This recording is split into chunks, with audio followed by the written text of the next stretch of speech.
Budget शुरू हो रहा है और कल महिला दिवस भी है, तो महिलाओं को कुछ उसका बेनिफिट मिलेगा? कुछ जैसे महिलाएं उम्मीद रख रही है कि 2100 रुपए की जो योजना है वो मिल सकेगी? देखिए, ये तो मेरे ख्याल सीएम साहब ही बता पाएंगे कि कब अनाउंस करने जा रहे हैं। लेकिन हाँ, वो बजट में चाहे एजुकेशन में फ़ायदा हो तो भी महिलाओं को फ़ायदा होता है, चाहे डेवलपमेंट में हो तो महिलाओं को फ़ायदा होता है। हम महिलाओं को अलग करके ना देखें अगर, तो किसी भी परियोजना में जब पैसा लगाया जाता है, गांव-गांव तक पानी पहुंचता है या घर घर तक नल पहुंचता है तो भी महिलाओं को फ़ायदा होता है, टॉयलेट्स बनते हैं तो भी महिलाओं को फ़ायदा होता है। तो किसी भी परियोजना में लगे, मैंने भी अपने सजेशंस दिए थे और मैंने सजेशंस में महिलाओं के लिए ही एक तो एजुकेशन पे ज़्यादा ध्यान देने के लिए या सजेशन दिया था, कुछ डिजिटल स्कूल्स खोलने के लिए बोला था, डिजिटल एजुकेशन ज़्यादा हो, तो बहुत सारे ऐसे सजेशन दिए थे जिसमें महिलाओं को फ़ायदा हो। कल एक कैंप लगने जा रहा है, पहली बार कहें प्रदेश में इस तरह का कैंप आयोजित होने जा रहा है, उसको लेकर क्या कहेंगे? मैं केवल महिलाएं ही मैं सीएम मैडम को बधाई देना चाहूँगी, क्योंकि महिला दिवस पर ज़्यादा से ज़्यादा ये सोचा जाता है महिलाओं को क्या मिलेगा, इस दिवस में महिलाएं क्या दे रही हैं, इस पे बात सोचा जाए। ये बहुत अच्छी बात है। हम हमेशा ये सोचते हैं कि हमें महिलाओं को फ्री में क्या मिलेगा। इस बार महिलाएं अपना खून देंगी और ये देती आई हैं, इस बार मतलब खुल के देने जा रही हैं और केवल महिलाएं दे रही हैं। हम खून पसीना लोगों के लिए देती ही हैं महिलाएं, और इस बार हम खुल के देने जा रहे हैं। बहुत बढ़िया बात है। ठीक है, थैंक यू। औषधि केंद्र के उद्घाटन पे पहुंची हुई, पहले तो क्या कहना चाहेंगे आप?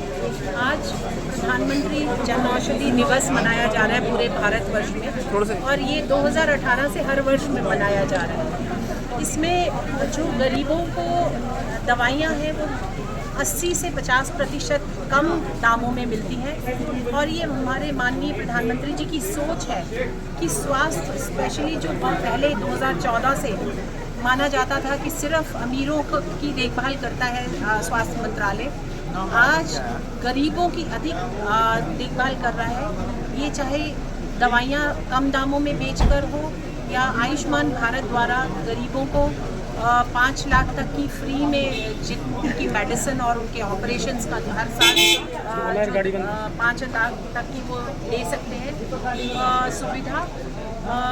ये एक मुझे लगता है हर नुक्कड़ और हर कॉर्नर में ये आवाज़ जानी चाहिए कि ऐसे केंद्र हैं जहाँ से गरीब लोग कम दामों में मेडिसिन, कम क्या मैं कहती हूँ, बहुत ही कम दामों में मेडिसिन खरीद सकते हैं। और ये लोगों के, मुझे लगता है अगर हम डेवलप नेशन की बात करें तो लोग और चीज़ों में पैसा खर्च पाएंगे अगर उनके पैसे दवाइयों में बचते हैं। महिलाओं के लिए बहुत अच्छा है, क्योंकि महिलाओं का जो स्वास्थ्य है वो लास्ट होता है प्रायोरिटी में, और जब पैसा नहीं होता परिवार के पास तो महिलाओं की देखभाल नहीं हो पाती है। लेकिन अगर कम दामों में दवाइयाँ मिलेंगी तो महिलाएं भी स्वस्थ रहेंगी और लोगों का स्वास्थ्य ठीक रहेगा तो देश का स्वास्थ्य भी अच्छा होगा। मैम, पंचकुला में जन औषधि केंद्र अस्पताल में खुलने में लगभग 10 साल का वक्त लग गया, जबकि योजना का आए काफ़ी टाइम हो गया था। 2018 में हुई है और 2022 से ये खुला हुआ है। ये बात सही है कि लोगों तक ये इसकी जानकारी नहीं पहुंची, यही मैं बात कर रही थी। हमें मीडिया द्वारा, सोशल मीडिया द्वारा लोगों तक जानकारी देनी है कि ये स्वास्थ्य, ये केंद्र जो है प्रधानमंत्री जन औषधि केंद्र पंचकुला के सेक्टर 6 में हॉस्पिटल में खुला हुआ है। मैंने मैडम को भी बोला है कि यहाँ पर और मेडिसिन होनी चाहिए, यहाँ क्वालिटी और क्वांटिटी ज़्यादा होनी चाहिए। तो क्वांटिटी अभी कम है, यानी डिफरेंट टाइप्स ऑफ मेडिसिन होनी चाहिए जो नहीं है, अभी टाइप्स कम है होनी चाहिए। मुख्य रूप से कि डॉक्टर्स की काफ़ी कमी है, जैसे हॉस्पिटल में दवाइयों तक पहुंचने तक ही पहले डॉक्टर्स की ज़रूरत पड़ती है, तो उसके बारे में आप क्या कहना चाहेंगे? मुझे इसका जानकारी नहीं है। अगर यहाँ पे कम है तो मैं मंत्री जी से भी बात करूँगी, स्वास्थ्य मंत्री से बात करूँगी कि यहाँ पे जिन डॉक्टर्स की कमी है उनको यहाँ पे पोस्ट किया जाए। देखा मैम, जिस प्रकार से 30 करोड़ रुपया जो बचाया गया है पिछले जब से जन औषधि केंद्र बने हैं, उसको लेके क्या कहेंगे? जी देखिए, ये 30 करोड़ जनता का है, तो आप ये जनता की पॉकेट में गया है, और जिनके पास 30 करोड़ में से थोड़ा थोड़ा भी पैसा बचा है वो पैसा उन्होंने अपने परिवार को देखभाल में, बच्चों की पढ़ाई में, अपनी जीवन को अच्छा करने में लगाया होगा।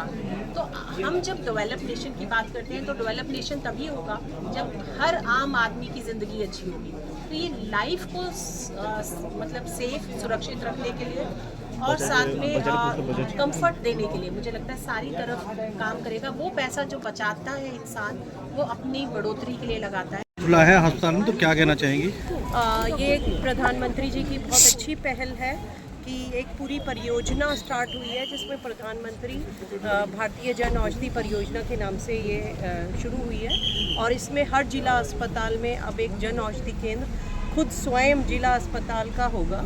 वैसे यहाँ पे पंचकुला में सेक्टर 6 में ऑलरेडी एक जन औषधि केंद्र चल रहा था, लेकिन अब ये सिविल अस्पताल का केंद्र है और इसमें जो भी जेनेरिक मेडिसिन हैं जो किसी भी वजह से अंदर अगर नहीं मिल पा रही है दवा, तो अभी तक अगर मार्केट से लेनी पड़ती थी बहुत महंगी पड़ती थी, तो वो यहाँ 50 से 80-90% तक उसकी रेट कम होते हैं और मरीज जाके वहाँ से ले पाएंगे उपलब्ध। हम धीरे धीरे उसका नंबर एज पर डिमांड बढ़ाते रहेंगे, मेडिसिन की सप्लाई बढ़ती रहेगी। तो ये एक बहुत अच्छा स्टेप है जिससे लोगों को फाइनेंशियल फ़ायदा बहुत ज़्यादा। तो ये अस्पताल में ही रहेगा या कहीं मतलब बाहर भी इसको आगे खोलने की कोई योजना रहेगी? अभी फ़िलहाल जिला अस्पताल के लिए खुले हैं, लेकिन डेफिनेटली जैसे जैसे डिमांड रहेगी, अगर मतलब वो रहेगा तो हम SDH CHC लेवल तक भी इसको प्रयास करेंगे कि आगे ये हम बढ़ा पाएँ। तो मैं ये डिस्पेंसरी की लेवल तक खुल सकते हैं जो डिस्पेंस खुल रही हैं? देखिए, खुलने को तो हर जगह खुल सकते हैं, लेकिन डिमांड सप्लाई का हमेशा एक महत्व होता है। जितनी डिमांड होती है उसी हिसाब से सप्लाई, क्योंकि अगर हम मेडिसिन बहुत ज़्यादा परचेज़ करके रख लेंगे और कंजम्पशन नहीं होगी तो उसमें भी वो एक्सपायर होंगी, वो भी नुकसान है सरकार का। तो डिमांड सप्लाई के हिसाब से हम इनका नंबर बढ़ाते हैं। मैम, आपके सहयोग से कल मुख्य रूप से महिला रक्तदान शिविर लगाया जा रहा है, इसके बारे में आप क्या कहना चाहेंगे? महिलाओं को कैसे इस चीज़ के लिए प्रेरित करेंगे? हमेशा मतलब ये था कि वुमेंस डे पे इस बार कुछ हम नया करें, तो ये एक मेरी सोच थी कि इस बार नए में हम एक वुमेन का ब्लड डोनेशन कैंप लगाएं। इससे बहुत सारे मैसेज समाज को जाएंगे। एक तो ये है कि वुमेन मतलब हर तरह से आदमियों से कदम मिलाकर चल रही हैं। अभी तक कोई 2-4 महिला कभी ब्लड देती थी, लेकिन कल का कैंप इसलिए अनोखा रहेगा क्योंकि उसमें मेरा टारगेट सिर्फ महिलाओं का ब्लड डोनेशन कराना है।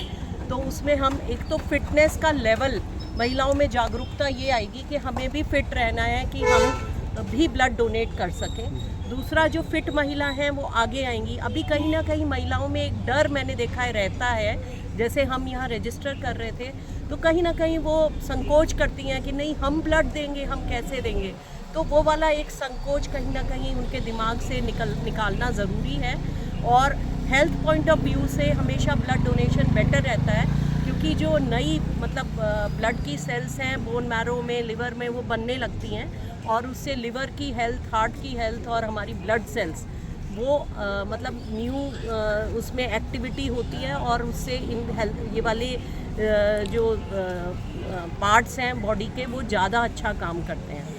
तो ये मैसेज एक मैं समाज को देना चाहती हूँ कि महिलाएं आदमियों से कहीं परे नहीं हैं, पीछे नहीं हैं। जब कभी किसी भी चीज़ का स्टेप हो तो जैसे मैडम ने भी कहा, खाली महिलाएं ग्रांट लेने के लिए और वो लेने के लिए नहीं है, देने के लिए भी हैं। तो महिलाएं एक इतना अच्छा जन कार्य करेंगी कि ब्लड डोनेशन करेगी। आगे आगे मेरा महिलाओं के लिए एफर्ट्स और ज़्यादा तेज होंगे।